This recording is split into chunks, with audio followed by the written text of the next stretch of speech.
100 additional troops. What's your reaction to the new policy? Well, I've been briefed on it already. So this policy, I was briefed on it a couple of times. I'm pleased with the decision. I'm actually pleased with the way he went about making this decision. It was described to me recently by one of our military planners that for the last 16 years, our comprehensive Afghanistan strategy was 16 one-year strategies. So we have had a convoluted strategy with respect to Afghanistan, and I think it's high time we have a more comprehensive strategy. And there are a couple points that he made that I totally agree with. Conditions-based strategy, not a timetable-based strategy. A timetable strategy. I think it telegraphs to our enemies, wait us out. And I think we have to recognize the fact, and here's why it matters to us as Americans, why this is in our national security interest. We cannot allow another safe haven for terrorists to materialize again. Look at what was happening in Mosul in Syria with ISIS. We can't afford to allow that to happen again, and that is why this matters to us. And I think we've learned some good lessons in Mosul, in Syria, lessons that are being applied right now, and I think they're carrying over those lessons learned to Afghanistan. So I also think what I heard tonight for the first time, this is what I wasn't briefed on, is I think I heard a new Trump strategy, or a doctrine, so to speak. Principled realism, I think, is how he described it. So I think it's important when it comes to our blood and our treasure and our soldiers and our safety that we actually have a comprehensive doctrine that we apply. And I think he spent the last 6 months working on that. And I think you just heard a big flavor of it tonight. I've been to Bagram, I've been to Kandahar, I've been to Helmand, to Kabul, and I've seen what our soldiers, our sailors, our airmen and Marines do there. It is incredible. The sacrifice that they've given for us, 235 from Wisconsin alone, it's amazing, and I want to make sure that it is not for naught, that it is for a good reason, which is to preserve peace and security for us here at home so that we don't allow terrorists to have a safe haven to come and strike us again. And while we're on the subject of honoring our brave service members, I do want to take a moment to honor two of your constituents who have served in Afghanistan who are here this evening. If we could just get a quick round of applause for Staff Sergeant Joe Davis and Sergeant Blake Buchanan. If the two of you could stay.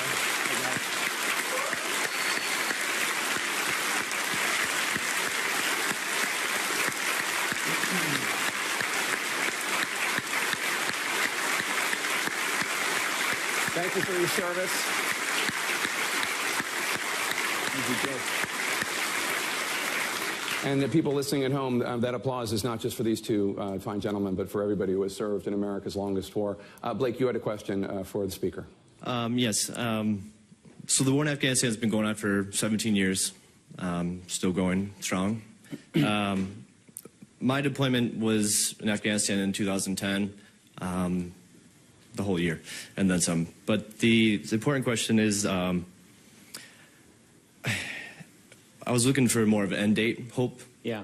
And if so, what's the continuance plan for an actual end date? Because it would seem like we're going to be continue for quite some time. Where were you? What unit were you in? What I was with the engineer unit. Army? Army. I did 12 years. Were you in RC East? I was in RC South. RC South? We actually moved. Well, engineers were always out. Yeah, yeah. So we live in a lot of places, move around a lot. I was attached with the Denver unit out of Colorado, and mostly Kandahar area, housing Madad. Yeah. Really small camps. We build them up till they're livable. Yeah. And then we move on to the next place that's not livable, so the next people can have a place to. In the FOBs. Basically, in Cobbs, all the small. But the question, thank you so much for your service. The question about an end date, I think, is on the minds of a lot of people. Well, first of all, thank you. Thank you for what you've done for us. You, by going and risking your life, is making us more safe. And so I just got to tell you, on behalf of all of us here in Wisconsin, thank you for what you've done for our country.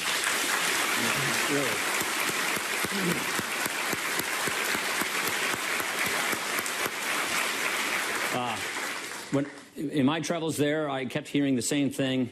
They have the time, we have the watches. Meaning they will wait us out. And if they believe that we have some end date, some timetable, then they will wait us out, and then they will come back and fill that vacuum with terror.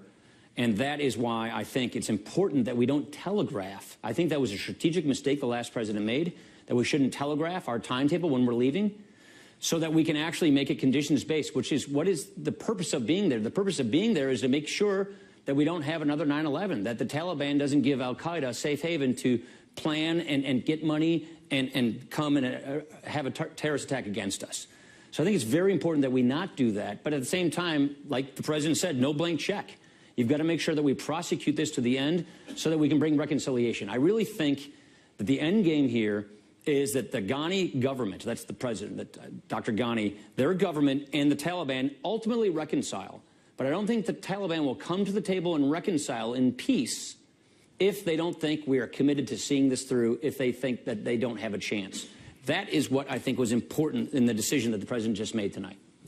Obviously, the big news over the last 9 or so days has been the horrific violence that we all saw in Charlottesville, and also President Trump's reaction to it, including the comments he made this evening. You released a statement on Facebook today saying, quote, "There is no moral relativism when it comes to neo-Nazis," and, quote, "We cannot allow the slightest ambiguity on such a fundamental question." I want to bring in another constituent of yours, Eric Kramer. He grew up in Racine County. He's a financial analyst. Eric. Hello, Speaker Ryan. You've come out and forcefully condemned bigotry and racism, but you have not come out and, well, sorry. Are you willing to come out and forcefully condemn Trump's statement, such as Bob Corker and Mitt Romney have? Yeah. So let me get into this. And I was looking forward to this moment right here that Eric had this conversation with you.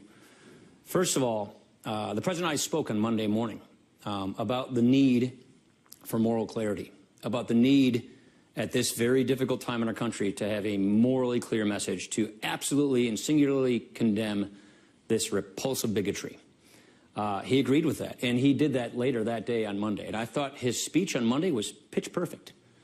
Then the next day, I think it was in New York on an infrastructure press conference, in answer to a question, I think he made comments that were much more morally ambiguous, much more confusing. And I do think he could have done better. I think he needed to do better. I actually think what he did 2 days ago in commending the peaceful protests against the hate in Boston was a good start. And I think just what I heard, I don't know, 25 minutes ago, was exactly what a president needs to say and what we needed to hear. So I do believe that he messed up in his comments on Tuesday when it sounded like a moral equivocation, or at the very least moral ambiguity, when we need extreme moral clarity. Let me just back up for a second and make one or two other points. It should not be about the president. This is not about Republicans or Democrats. This shouldn't be about some vote in Congress or some partisan issue. This is so much more important than that. This issue speaks to humanity, our country, our society, our culture. And so the point that I think is bigger than getting into a spat with other people for whatever reason, it doesn't matter if you're a Republican or a Democrat. It doesn't matter if you're pro-life or pro-choice. It doesn't matter if you want to be drilling for oil or leave it in the ground, or you want big government or smaller government. Every single one of us needs to unify and stand up against this repulsive, this repugnant, vile bigotry that is so important.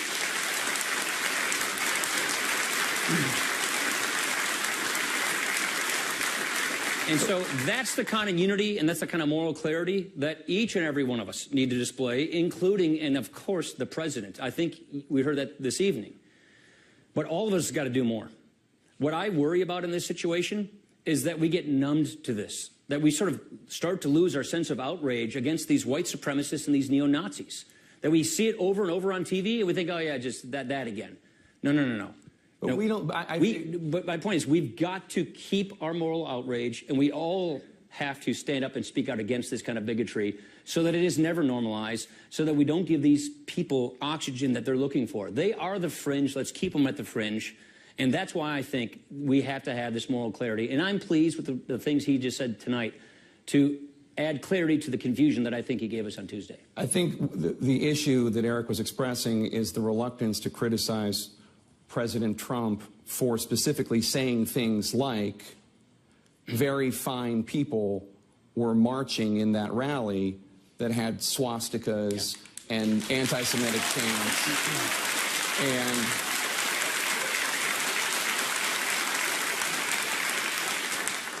there were not any very fine people in that rally. That's right. That's right. That's right. And it wasn't morally ambiguous. It was morally wrong. Yeah. That's Yeah, what so the look, president said. Let me just add to what you just said. I have a hard time believing if you're standing in a crowd to protest something and you see, you know, all these anti-Semitic slogans and the Heil Hitlers and the swastikas, that you're good with that and you're a good person. You're not a good person if you're there. That's just so very clear. So I totally agree with that. And that's why I think, yeah, it was not only morally ambiguous, it was equivocating. And that was wrong. That's why I think it was very, very important that he has since then cleared that up, and I think it was important that he did that tonight. Do you think he's done enough? I don't think any of us have done enough. I think we all have a lot more to do. I think we all got to have a lot more to do in this area, and I think we have a lot more to do to make sure that these guys don't get normalized. The last time we did a town hall, you told me backstage that one of the great things growing up in Janesville was what a great community it was, and you knew a whole bunch of people, including the Feingold family, the son of which grew up to be Senator Russ Feingold, a Democrat, and though you... Roughly a third of the audience, and our families have been friends for 3 generations, actually. and my dad were good friends. And how you didn't agree with him on many things, but he was a good person. You might recognize his sister, Rabbi Dina Feingold, who leads a temple in Kenosha. Rabbi. Hi, Speaker Ryan. Given our shared upbringing, I'm sure that you are as shocked as I am at the brazen expressions, public expressions of white supremacy and anti-Semitism that our country has seen since the November election. And our synagogue in Kenosha has had to have extra security hired, and we've asked the Kenosha Police Department to help us out so that people can feel comfortable coming to our synagogue to gather. And so, following up on what's been asked already, Speaker Ryan, as the leader of the Congressional Republicans, I'd like to ask you what concrete steps that you will take to hold the president accountable when his words and executive actions either implicitly or explicitly condone, if not champion, racism and xenophobia. For example, will you support the resolution for censure?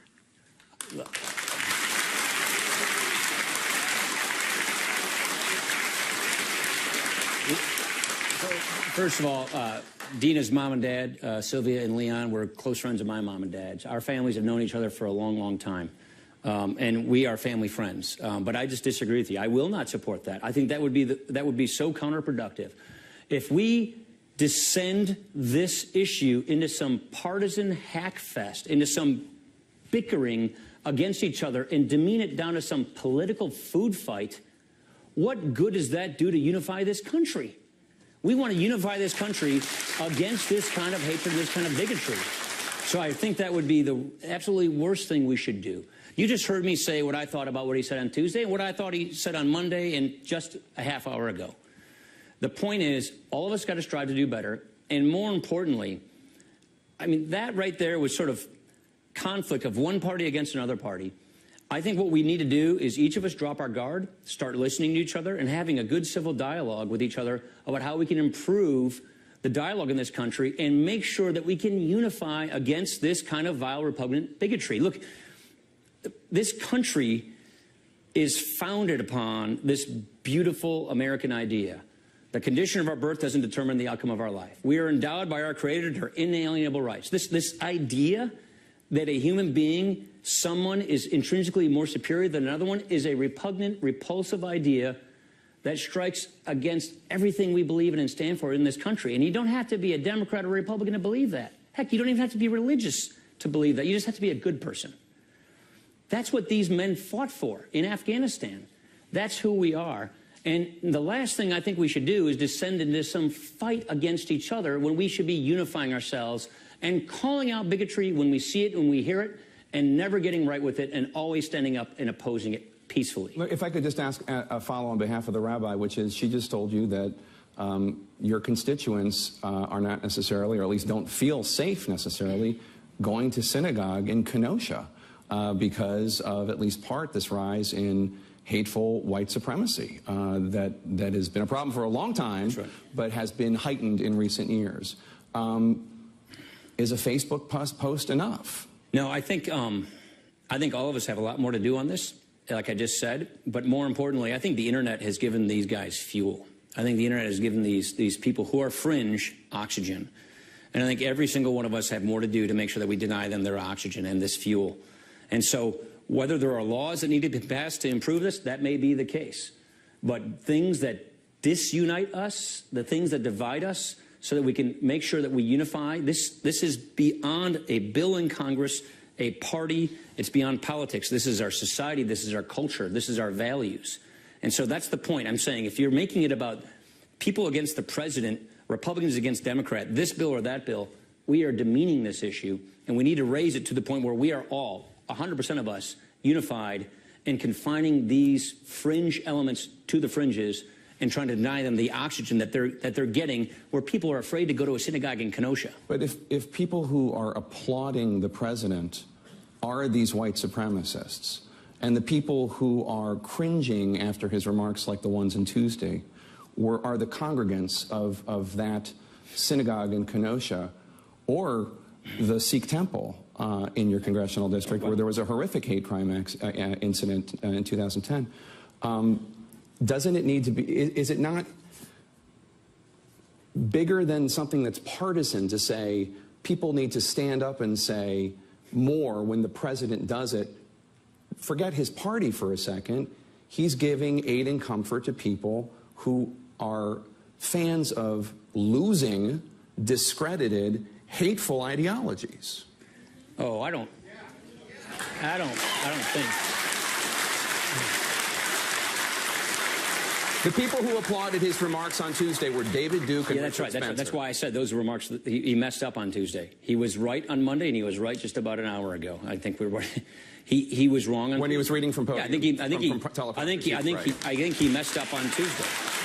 So let me say it this way: it is very, very important that we not make this a partisan food fight. It is very important that we unify in condemning this kind of violence, in condemning this kind of hatred.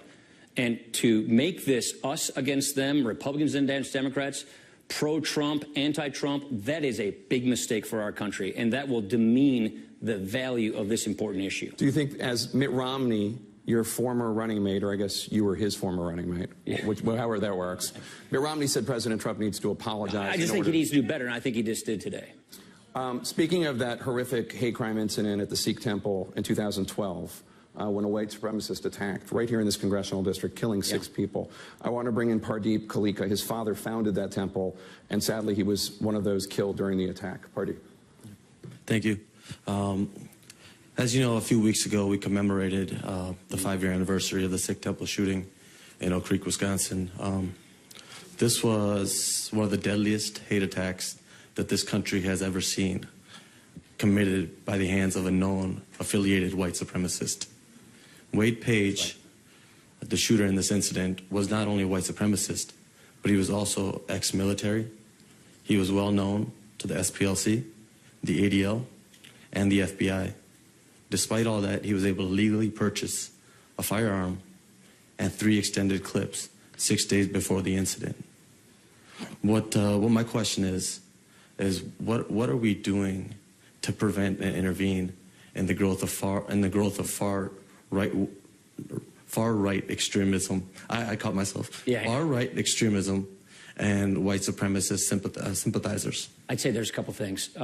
First of all, I remember meeting you at your dad's funeral. Thank you. And you have my condolences. I've been working with your community to make sure that the kind of bigotry that you have experienced, and I know your community has experienced it, and what I was especially pleased in Oak Creek is how this community has just poured out its support with the Sikh community, and how the Sikh community was so forgiving. It just like Heather Heyer's family. They just called for healing and forgiveness, and you set such a beautiful example 5 years ago as you do today.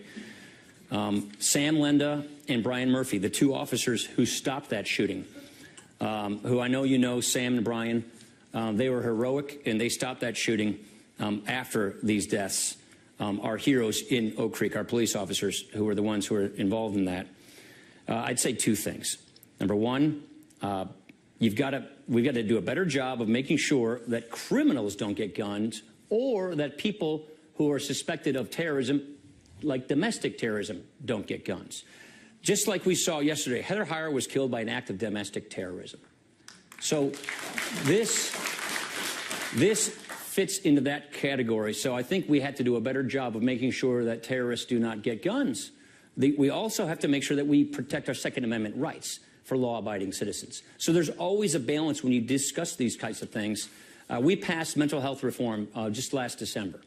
And in that, we wanted to make sure that people who had mental problems were not getting guns. So we always have to make sure that those who are not supposed to get guns don't get guns, including people who are, who are domestic terrorists. But we have to make sure that we are keeping the constitutionally right to bear arms intact for people. And that's why we have a rule of law judicial process that must be followed. Our next question comes from Tom Sattler. He's a grandfather and senior vice president of marketing at a community bank here. Tom? Thank you, Mr. Speaker, for being here tonight. As a grandfather of a 3-year-old, our family tries to teach her love, understanding, tolerance, and to stand up against bullying.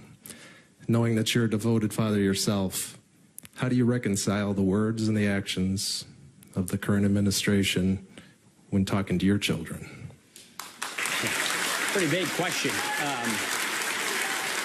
Do you want to be a little more specific about that? You want to be a little more specific?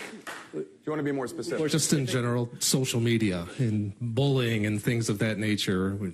Oh, you mean tweeting? Okay. Yeah. I was trying to understand where you were coming from. I want this president to succeed. You know, I want this president to succeed because I want our country to succeed. And that's why I work very closely with this president to make sure that he succeeds so our country succeeds. We have a very important agenda that we're trying to put in place to improve people's lives, to lift the economy, to make it healthier, to fix our military, to close the skills gap that Brian Albrecht over here has been talking about. So these are the things that we're working on, and those are the things that my kids see me working on. Now, when it comes to leading by example, we do this ourselves. And so we define ourselves by our own actions, and we're in control of our own actions. Do I wish there would be a little less tweeting? Of course I do. But I don't think that it's going to change. I think the president feels, and he rightfully feels, that he has found a way to communicate directly with people around the media. And I think he's been very successful at doing that. Are those some of those tweets that I prefer not to have seen? Of course there are. But at the end of the day, what I control are my own actions. And that is how I conduct myself, look myself in the mirror, and kiss my kids at bed at night, where we live in Janesville, Wisconsin. Look, Dean, his brother, just moved 2 blocks away from me. I live with my family on the block I grew up on in Janesville, Wisconsin. We go to Mass at the church I was baptized in, that my kids go to school in. And so this is who we are and where we're from, and we raise our kids well in this community. And so I think it's really important that we lead by example, raise our children, teach them right from wrong. And honestly, I tell my kids to turn off the TV and get off the internet. I think that's the most important thing you'd probably do these days. So that to me is what I do. I'm not sure how to take that turn off the TV applause. That was pretty good applause. It was a smattering, I would say. Let's turn to the Republican legislative agenda. I want to bring in Kevin Mathewson from Kenosha, who voted for you and President Trump in 2016 because of your promises to repeal the Affordable Care Act, otherwise known as Obamacare. Kevin. Thank you, Speaker. Since Obamacare was passed, my family's been personally affected. We've had our premiums increased, and now we have extremely high deductibles, which is tough. The Republicans, including you and the President, campaign on this very thing, repealing it or repealing and replacing or repairing. Early on, you didn't hold a vote, and then you voted on something that doesn't seem to be palatable to the Senate. I had high hopes since you're the Speaker and my congressional representative. What happened? How have you not been successful up until this point as a leader to get this done like you promised? Yeah, well, in the House, we did pass it. We passed it last May. We ran on a specific agenda. Remember, we called it the Better Way. It had a number of things that we thought were necessary to fix this country's problems. Obamacare is collapsing. It is collapsing under its own weight. Next year, it's projected 47% of all the counties in America. That's almost 1 in 2 counties in America are down to one health insurer. Since Obamacare started, premiums have gone up more than 100%. So this law is not working. It is a list of false promises. So to that end, we crafted a plan, we ran on the plan, and then we passed that plan in May. And as you may know, as you probably I'm sure know, for a bill to become a law, the House has to pass a bill, then the Senate has to pass a bill, and then you have to bridge those differences and pass it to the House and the Senate to go into law. The House has passed its bill. We're waiting for the Senate to pass theirs. Who wasn't disappointed that the Senate failed to pass that bill by 1 vote the other day? We all are. The reason we're disappointed that they failed to do it, okay, I set you up for that one, didn't I? Yeah. The reason I'm disappointed is because the status quo is not an option. Obamacare is not working. You just described your premium increases, your deductible increases. 1/3 of the counties in Wisconsin are down to one insurer right here. We've got dozens of counties around America that have 0 insurers left. So doing nothing really isn't an option. So the Senate, honestly, the Senate has to get back and keep at it. And so what I've been telling our friends in the Senate, get back to work. Get a bill passed. We will meet you in conference and figure this out. But we can't take no for an answer. And unfortunately, that's kind of where we are with the Senate right now. But the House has done its job. Let me say a few other things. The House has passed over 300 bills in the first 6 months of this Trump presidency. 300. DidYouKnow.gop. If you want to learn about what all we've done, go to DidYouKnow.gop. You probably don't know that in the House we passed a complete overhaul of career technical education to close that skills gap to get people from where they are into the careers that they want. You probably didn't know that we passed a repeal and replace of the entire Dodd-Frank law because we're losing up to 1 community bank a day in America. This is where people get this is where small businesses get their money from, community banks, and we're losing them because of this law. You probably didn't even know that we overhauled the entire Veterans Administration to crack down on the fraud and the waste that was occurring with these waiting lists. You probably didn't know that we expanded the biggest GI expansion for the GI Bill in a decade. You may not have known that we have had one of the biggest increases in military spending last April to make good on what the president was just talking about of rebuilding our military. There are so many things that we've actually done in the House that people just don't know about. And yes, there are a lot of distractions out there. There's distractions. There's countdown clocks. I think there was probably a countdown clock for this town hall meeting. You don't want people to watch? There's hearings. There's all these things. But a lot of people just don't know all the work that we've been doing to make good on our promises, to effect and execute the agenda that we ran on. That's the covenant I have with you. You are my employer. I work for you. And so my job as your employee is, when running for office, is to tell you who I am, what I believe, what are my values and principles, and what are the policies I'll work on. That's exactly what I'm in the middle of executing right now in the House. Like I said, go to DidYouKnow.gop, and you can see all the bills. More bills have passed in the first 6 months of the Trump administration in the House than under Clinton, Obama, and both Bushes. Let me ask you a question. So we are moving our bills through the system to get our work done, to keep good on our promises. In terms of the Senate's agenda, the budget director, Mick Mulvaney, and President Trump have said that the Senate shouldn't vote on anything until they figure out the repeal and replace for Obamacare. Do you agree with that? Obviously, there is the whole debt ceiling issue coming up. But do you agree that they shouldn't vote on anything? No, I don't think functionally you can do that because there are a lot of deadlines that we have coming up on us. You just mentioned one of the deadlines. We've got SCHIP. We have a bunch of other deadlines that are coming up. But I do share Mick's sentiment. Mick served with me in the Budget Committee, which is we can't take nothing for an answer, and we cannot allow the status quo in health care. Health care costs are skyrocketing. People are losing choices. The bill that we passed in the House, the whole premise of the bill is to lower premiums and give people more choices.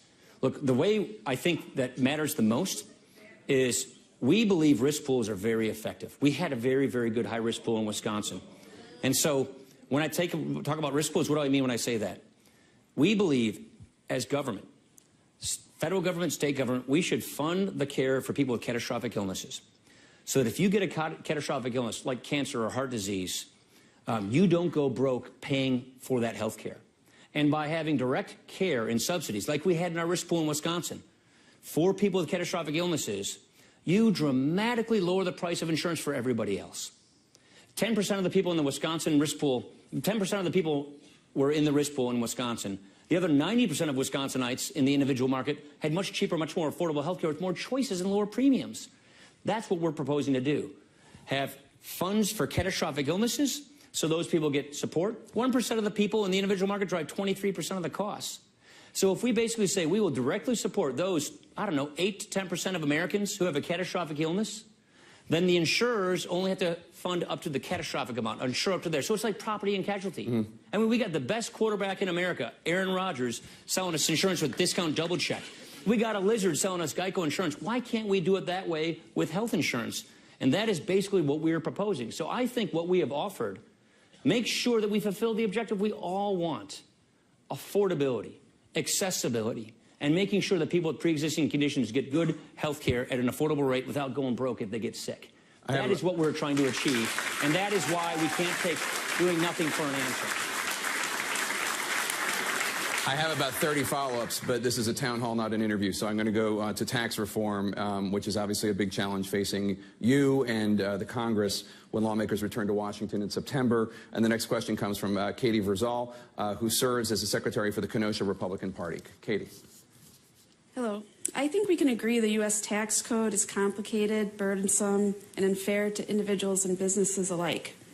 You've recently vowed to tackle the tax code in 2017, an overhaul.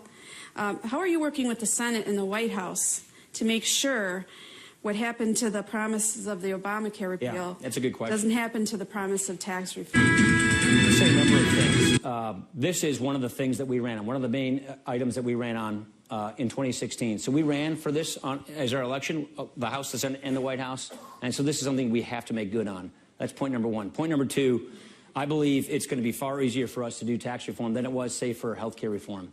It gets a little weedy, but one of the challenges we had with health care reform, particularly in the Senate, is we had to use the Senate rules to write that bill. And all the health care reform items that we want to put in a health care reform bill, we couldn't because of these Senate rules. Medical liability reform, interstate shopping, we couldn't put those things in this health care bill because of the Senate rules. Tax reform is different. The entire tax cut bill, the entire tax reform bill can go into one bill through the House and the Senate. So procedurally, it makes it much easier. Here's the other point I'd say. If we keep taxing our job creators, our businesses at much, much higher tax rates than our foreign competitors tax theirs, we're going to lose. We're going to lose in global competition. I was just meeting with a father-son business, and I was doing office hours in Janesville today. I met with a father-son business down in south central Wisconsin. I don't want to tell their names because I don't want to, get them grief. But down in Genoa City, they have an electricity business. They make electrical parts for Snap-on and for other companies. Their biggest competitor is Canada, a company in Canada. Their tax rate, they're a corporation, small business, 35%. You know what the Canadian tax rate is? 15%. 8 out of 10 businesses in America file their taxes as people, as individuals. We call them like subchapter S corporations, LLCs. Their top effective tax rate is 44.6%. Canadians are at 15%. The Irish are 12.5%. China, 25%. The average tax rate on businesses in the industrialized world is 22.5%. And we are taxing American businesses 35 to almost 45%. That is a recipe for disaster. At worst, if they're successful enough to make money by selling a product overseas, they can't bring their money back because of our tax laws. And so what's happening is we're losing American businesses. The biggest business we had in Wisconsin, publicly traded, was Johnson Controls. The thermostat here is probably a Johnson Controls thermostat. They are now an Irish company. Their worldwide tax rate is 12.5%. They're not an American company anymore. We're losing businesses left and right, and this is among the reasons why we have to have fundamental tax reform. But also, it's a matter of economic growth, it's faster wages, but it's also its fairness. What we're proposing on the individual side is get rid of the loopholes, get rid of the carve-outs, just lower people's tax rates, let you keep more of your own money. And simplify the code so much that you can fill out your taxes on a postcard. You don't have to go to some, accountant to try and do it all. We want a tax code built for growth, built for economic activity. We want a tax code that raises wages, keeps American companies in America, gives us faster economic growth. We haven't hit 3% growth since before the last recession in 2008. So that is one of the reasons why we're not getting the kind of take-home pay that we should be getting as people. And we believe regulatory relief and tax cuts, tax reform, is the secret to getting faster economic growth. And so that is why we are committed to getting this done this year. Getting it done this year It hasn't been done since the year I got my driver's license, 1986. And so it is high time we fix this mess of a tax code and get ourselves in a position where American businesses, it makes sense to stay American, and we tax our businesses in a competitive way so we're not pushing them overseas. The next question comes from Sister Erica Jordan. She's a Dominican nun and retired school principal. Sister? At the Siena Center? No, I'm from Cincinnati. Oh. Dominican Sister of Cincinnati, Wisconsin, though. Yep. Good evening, Mr. Speaker. I know that you're a Catholic, as am I, and it seems to me that most of the Republicans in the Congress are not willing to stand with the poor and working class, as evidenced in the recent debates about health care and the anticipated tax reform. So I'd like to ask you how you see yourself upholding the Church's social teaching that has the idea that God is always on the side of the poor and dispossessed, as should we be. Spoken like a great Dominican nun. Look.